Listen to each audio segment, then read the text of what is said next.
पहले 10 ओवर में सईद अनवर और अमित सोहेल ने जमकर भारत के बॉलर्स वेंकटेश प्रसाद या फिर जवागल श्रीनाथ या फिर आप अनिल कुंबले ले लीजिए, उनकी धुलाई की। सईद अनवर ने अनिल कुंबले को लॉन्ग ऑन पे एक लंबा छक्का भी मारा और पाकिस्तान 84 पर पहुंच गया। 10 ओवर में लग रहा था कि पाकिस्तान डोमिनेट कर देगी और हरा देगी भारत को आसानी से, लेकिन और क्राउड भी बिल्कुल चुपचाप हो गई थी। लेकिन इसके बाद ही करिश्मा हुआ, एक के बाद एक विकेट गिरने लगे। सबसे पहले अनवर आउट हुए, इसके बाद भी अमित सोहेल अपना यूजुअल अटैकिंग अंदाज में बैटिंग कर रहे थे, लेकिन फिर वही यादगार लम्हा, अमित सोहेल ने चौका मारा मिड विकेट पर और प्रसाद को दिखाया कि उस तरफ फील्डर रखिए। भारत को नॉकआउट गेम में वर्ल्ड कप में एक बार फिर से शानदार एक जीत पाकिस्तान के खिलाफ मिली और इस मैच में नवजोत सिंह सिद्धू को शानदार 93 रन बनाने के लिए मैन ऑफ द मैच घोषित किया गया। और भारत की बॉलर्स ने बहुत अच्छी बॉलिंग की। वेंकटेश प्रसाद ने हालांकि इन्होंने रन दिए, लेकिन इन्होंने आमिर सोहेल, सईद अनवर और इजाज अहमद 3 मेन बैट्समैन को आउट किया और बहुत ही बढ़िया बॉलिंग उन्होंने इस मैच में की थी।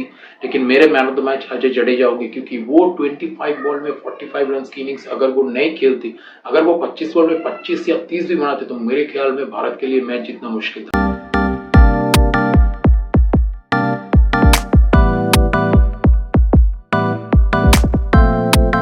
हेलो फ्रेंड्स, कैसे हो आप सब लोग। आशा करता हूँ सब कुछ ठीक ठाक चल रहा है आपकी पर्सनल और प्रोफेशनल लाइफ में भी।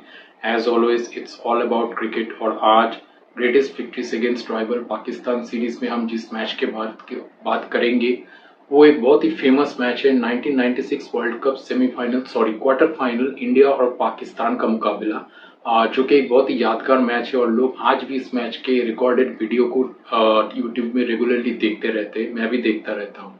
तो इससे पहले कि मैं स्टार्ट करूं, अगर हो सके तो मेरे चैनल को जरूर सब्सक्राइब कर दीजिए, क्योंकि आपके सब्सक्रिप्शन से मुझे बहुत मदद मिलती है and it's a pure source of motivation for me as always. So thanks in advance for that.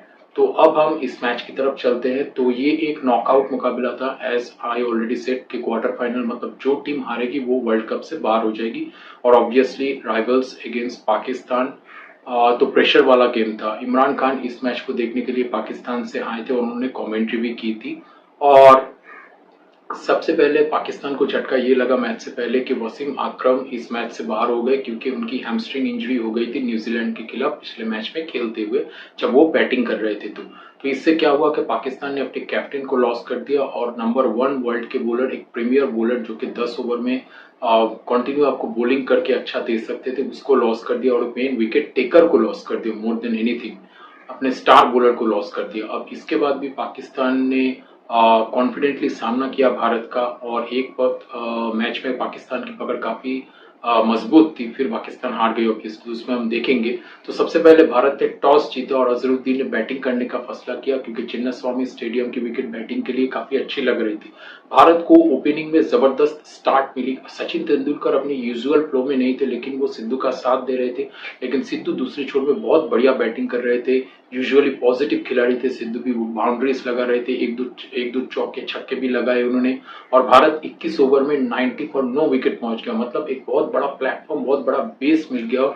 और उस वक्त ये मैं 1996 की बात कर रहा हूँ, आज से 29 साल पहले की बात। उस वक्त अगर आप 21 ओवर में 90 में पहुंचते तो लिटिल स्लो, लेकिन कुछ खराब भी नहीं था और विकेट नहीं गिरा था भारत का। तो it was a great platform. इसके बाद सचिन तेंदुलकर अताउर रहमान की बॉल में प्ले डाउन हो गए।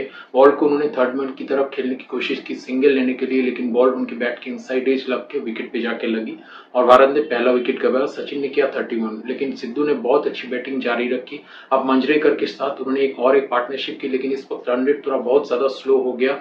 मंजरेकर ने सिर्फ 43 बॉल्स में 20 रन किए और भारत ने जब अपना दूसरा विकेट किया जो कि मंजरेकर का था, तब भारत 32 ओवर में 138 तक ही पहुंच पाया था। तो लास्ट 12 ओवर्स में भारत ने सिर्फ 48 रन किए थे, जो कि स्लो था क्योंकि भारत के पास बहुत सारे विकेट्स थे। अब इसके बाद विनोद कांबली आए और विनोद कांबली और सिद्धू ने इनिंग्स को आगे बढ़ाया। इसके बाद सिद्धू व्यक्तिगत 93 रन के स्कोर पर मुश्ताक अहमद की बॉल थोड़ी लो बाउंस की, सिद्धू पुल मारने का और बोल्ड हो गए और सैडली वो अपना 100 नहीं बना सके, लेकिन उन्होंने 93 रन की एक शानदार पारी किया ली। अब इसके बाद अजहरुद्दीन क्रीज में आए। अजहरुद्दीन ने देखा बेस अच्छा है, ज्यादा विकेट्स भी नहीं गिरे, तो उन्होंने अटैकिंग बैटिंग करना शुरू किया। उन्होंने एक छोटी सी 23 बॉल में 27 रन की कैमियो इनिंग्स खेली, लेकिन मेरे ख्याल में उन्होंने उस मैच की one of the best batting की थी। उन्होंने मुश्ताक आमिद को एक लंबा छक्का मारा था लॉन्ग ऑन पे, जो कि आज भी मुझे याद है, एक पुल करके बाउंड्री भी मारा था, और जो कि लग रहा था कि अब भारत अजहरुद्दीन की मदद से आराम से 260-70 तक पहुंच जाएगी अंत तक। तभी अजहरुद्दीन स्टीयर करने गए, वकार यूनिस की डिलीवरी को, और थर्ड मैन पे खेलने गए थे, और रशीद लतीफ ने जंप करके डाइव मार के बहुत अच्छा कैच पकड़ा। अजहरुद्दीन आउट। इसके बाद जडेजा बैटिंग करने आए, और जडेजा के साथ कामली ने इनिंग्स को आगे बढ़ाया। कामली ठीक ठाक खेल रहे थे। भारत 42 ओवर में 40 ओवर में 200 तक पहुंच गया, लेकिन इसके बाद कामली मुश्ताक अहमद की गेम पर हिट मारने गए और बोल्ड हो गए। अब इसके बाद नैन मोंगिया भी आके रन आउट हो गया, तो लग रहा था भारत शायद 250 का आंकड़ा पार ना कर पाए, लेकिन इसके बाद एक छोटी सी पार्टनरशिप हुई कुंबले और जडेजा के बीच। लेकिन जिस पार्टनरशिप ने इस मैच में भारत को एक डोमिनेटिंग पोजीशन में डाल दिया फर्स्ट हाफ के एंड में, वो मतलब वो इनिंग्स थी अजय जडेजा की, क्योंकि अजय जडेजा ने 25 बॉल में 45 रन की एक जबरदस्त इनिंग्स खेली थी, और उसमें वो एक यादगार ओवर भी शामिल था जिसमें वकार यूनिस को अजय जडेजा और अनिल कुंबले ने मिलकर 22 रन मारे थे एक ओवर में। पहले अनिल कुंबले, जो कि एक बॉलर है मेनली, उन्होंने दो खूबसूरत बाउंड्रीज मारी, एक मिड ऑफ के ऊपर से, एक यॉर्कर में उन्होंने मिड विकेट में बाउंड्री मारी वकार यूनिस को लेग साइड में, स्क्वायर लेग में। अब उसके बाद जडेजा स्ट्राइक में, जडेजा ने एक लंबा छक्का मारा मिड विकेट पर, और भारत, अब लग रहा था कि भारत एक बड़ा स्कोर खड़ा करेगा, लेकिन इसके बाद भी ऑनस्लॉट जारी रही। जडेजा ने लास्ट ओवर में भी बढ़िया एक बल्लेबाजी की, एक पहले बॉल में चौका मारा, अब दूसरे बॉल में एक लंबा छक्का लॉन्ग ऑफ की तरह इस बार मारा। और आज भी जडेजा इस इनिंग्स के लिए याद की जाते हैं भारत के क्रिकेट में, क्योंकि आज के टी20 के जमाने में 45 रन 25 बॉल्स में एक मामूली बात है, लेकिन उस वक्त ये बहुत बड़ी बात थी। 1996, आज से 29 साल पहले। लेकिन और उस वक्त के हिसाब से 25 बॉल में 45 रन की इनिंग्स तो मैच की नक्शा ही बदल के रख देती थी, जैसा इस मैच में भी रख दिया था। और अब भारत जो लग रही थी कि स्कोर होगा 255 टू 260, वो पहुंच गया 287 पर। अंत में श्रीनाथ ने भी अच्छी बैटिंग की, कुंबले ने महत्वपूर्ण 12 रन का योगदान दिया, श्रीनाथ ने 8 बॉल्स में 12 रन बनाए, और भारत पहुंच गया 287 तक। अब लग रहा था कि भारत ने थोड़ा ज्यादा ही स्कोर कर दिया, और उस वक्त के हिसाब से मैं आपको बता सकता हूं दोस्तों कि 287 was equals to today's 350 plus.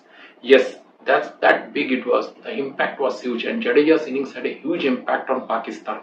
और वकार यूनिस को पहली बार इतनी मार पड़ी थी। उन्होंने 10 ओवर में 67 रन दिए थे और 1 विकेट लिए थे। मुश्ताक अहमद ने 3 विकेट लिए, लेकिन it was of no use, क्योंकि बहुत बड़ा ऑनस्लॉट हो गया वकार यूनिस और आकिब जावेद का भी थोड़ा बहुत। अब इसके बाद लेकिन पाकिस्तान मैच में वापस आया जब वो बैटिंग करने होते। पहले 10 ओवर में सईद अनवर और अमित सोहेल ने जमकर भारत के बॉलर्स वेंकटेश प्रसाद या फिर जवागल श्रीनाथ या फिर आप अनिल कुंबले ले लीजिए, उनकी धुलाई की। सईद अनवर ने अनिल कुंबले को लॉन्ग ऑन पे एक लंबा छक्का भी मारा, और पाकिस्तान 84 पर पहुंच गया 10 ओवर में। लग रहा था कि पाकिस्तान डोमिनेट कर देगी और हरा देगी भारत को आसानी से, लेकिन और क्राउड भी बिल्कुल चुपचाप हो गई थी। लेकिन इसके बाद ही करिश्मा हुआ, एक के बाद एक विकेट गिरने लगे। सबसे पहले अनवर आउट हुए, इसके बाद भी अमित सोहेल अपना यूजुअल अटैकिंग अंदाज में बैटिंग कर रहे थे, लेकिन फिर वही यादगार लम्हा, अमित सोहेल ने चौका मारा मिड विकेट पर, और प्रसाद को दिखाया कि उस तरफ फील्डर रखिए, जो कि आप सब जानते हैं, मैं फिर से बता रहा हूं।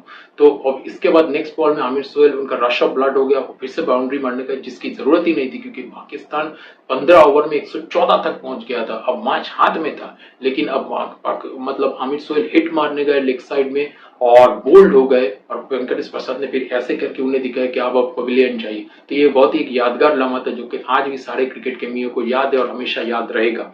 तो इसके बाद और एक विकेट गिरी, इजाज अहमद भी 1-2 बाउंड्रीज मार के आउट हो गए, और अब थोड़ा पाकिस्तान बैकफुट में चला गया, और फिर इंजमामुल हक भी आउट हो गए। इनको अनिल कुंबले ने आउट किया, इनको वेंकटेश प्रसाद ने आउट किया। तो इसके बाद पाकिस्तान को एक पार्टनरशिप की जरूरत थी, जो कि हुई। सलीम मालिक और जावेद मियांदाद के बीच में एक पार्टनरशिप हुई।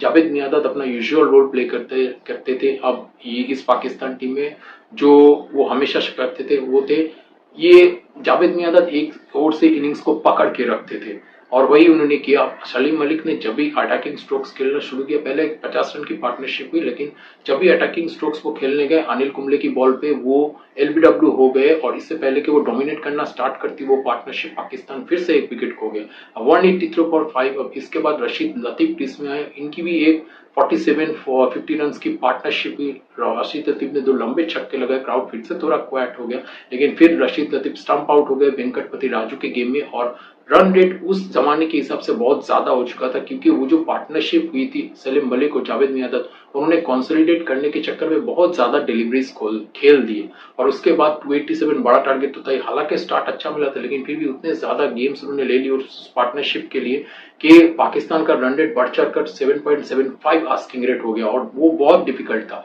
अब रशीद लतीफ के आउट होने के बाद वो थोड़े होप थे, लेकिन रशीद लतीफ के आउट होने के बाद नेक्स्ट बॉल पे मुश्ताक आमिर आउट हो गए, और उसके बाद थोड़ा जो ग्लिमर ऑफ पाकिस्तान के थे वो थे जावेद मियांदाद, सबसे एक्सपीरियंस्ड खिलाड़ी, लेकिन वो भी रन आउट हो गए, सिंगल लेने गए जल्दी स्ट्राइक लेने के चक्कर में। ऑब्वियसली उनको स्ट्राइक लेना चाहिए था, क्योंकि वही बाउंड्री से छक्के लगा सकते थे और पाकिस्तान को टारगेट के करीब लेके जा सकते थे, लेकिन वो रन आउट हो गए। और जडेजा ने बहुत खूबसूरत थ्रो किया पॉइंट में, Jadeja one of the best fielders थे उस जमाने में इंडिया के, और इस तरह से 6.5 विकेट गिर गए और पाकिस्तान अंत तक से 247 तक ही पहुंच पाया। एक ओवर कट कर लिया गया था, क्योंकि पाकिस्तान ने अपने 50 ओवर बॉलिंग में एलोकेटेड टाइम में पूरे नहीं किए थे, तो पाकिस्तान को 49 ओवर्स में 288 करना था, और पाकिस्तान की बारी 247 तक ही पहुंच सके। और भारत को नॉकआउट गेम में वर्ल्ड कप में एक बार फिर से शानदार एक जीत पाकिस्तान के खिलाफ मिली। और इस मैच में नवजोत सिंह सिद्धू को शानदार 93 रन्स बनाने के लिए मैन ऑफ द मैच घोषित किया गया, और भारत की बॉलर्स ने बहुत अच्छी बॉलिंग की। वेंकटेश प्रसाद ने हालांकि इन्होंने रन दिए, लेकिन इन्होंने आमिर, सोहेल, सईद अनवर और इजाज अहमद 3 मेन बैट्समैन को आउट किया, और बहुत ही बढ़िया बॉलिंग उन्होंने इस मैच पे की थी। लेकिन मेरे man of the match Ajay Jadeja होंगे, क्योंकि वो 25 बॉल में 45 रन की इनिंग्स अगर वो नहीं खेलती, अगर वो 25 बॉल में 25 या 30 भी बनाते, तो मेरे ख्याल में भारत के लिए मैच जीतना मुश्किल था। लेकिन वो जो ऑनस्लॉट हुआ, मोमेंटम भारत लेके चला गया इनिंग्स के एंड में, 4 ओवर्स में जो 50 रन भारत ने बनाए, उसी से भारत को बहुत अच्छा मोमेंटम मिला। और फिर पाकिस्तान ने अपनी समझबूझ की कमी दिखाई, और मैच हाथ आने के बाद भी मैच गवा बैठी, क्योंकि पाकिस्तान की बैट्समैनों ने जरूरत से ज्यादा एग्रेशन दिखा दिया, तो इसलिए। लेकिन भारत के लिए एक शानदार विक्ट्री। इसके बाद सैडली वर्ल्ड कप से भारत एग्जिट हो गया सेमीफाइनल में श्रीलंका से हार के, लेकिन ये एक बहुत ही यादगार विक्ट्री था, one for the ages, as I always say, one for the years to come, we will never ever forget it. आज का वीडियो यही तक। आशा करता हूँ कि आप सबको मेरा काम अच्छा लग रहा है। अगर अच्छा लग रहा है तो मेरे चैनल को जरूर सब्सक्राइब कीजिए, वीडियोस में लाइक बटन को प्रेस कीजिए, और इसे ज्यादा से ज्यादा लोगों के साथ शेयर कीजिए, ताकि क्रिकेट रिलेटेड और अगेंस्ट राइवल पाकिस्तान भारत की जो जबरदस्त विक्ट्री से इस तरह की इंफॉर्मेशन फैंस को आप ही की तरह मिल सके। Till the next video, live life king size, goodbye, thank you.